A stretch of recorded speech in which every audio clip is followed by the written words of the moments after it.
ચાલો, આ છે કોપર સલ્ફેટનો પાવડર. એને આપણે આમાં ઓગાળી દીધો છે, એટલે કોપર સલ્ફેટનું આપણે દ્રાવણ બનાવી દીધું છે.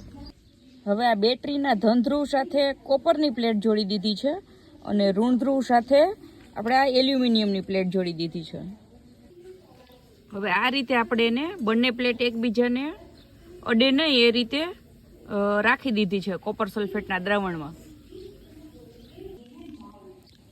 અહીંયા આપણને આછા આછા પરપોટા ને બધું દેખાય છે, એટલે ઇલેક્ટ્રોપ્લેટિંગની પ્રક્રિયા ચાલુ થઈ ગઈ છે. આપણે આ જે કોપરની પ્લેટ છે એનો ઢાળ આ ઝીંકની પ્લેટ, આ એલ્યુમિનિયમની પ્લેટ ઉપર હમણાં ચડી જશે. અહીંયા પણ આપણે જોઈ શકીએ છીએ કોપર ધીમે ધીમે એના કોપરના કણો મુક્ત કરે છે. જે થોડા વધારે સમય પછી આ કોપરના વધારે કલર મુક્ત થઈ ગયો છે અને અહીંયા વધારે ડાર્ક કલર થઈ ગયો છે. હાલો, હવે આપણે આ પ્લેટને ઊંચી કરીને જોઈએ કેટલું જ એનું થયું છે. તો આ પ્લેટ ઉપરથી જુઓ આપણે કોપર ઓછું થઈ ગયું છે અને આ પ્લેટ ઉપર આ કોપરના કણો બધા બેસી ગયા છે. એટલે આ થઈ ગઈ આપણી ઇલેક્ટ્રોપ્લેટિંગની પ્રક્રિયા. આનો ઢાળ આપણે આના ઉપર ચડાવ્યો.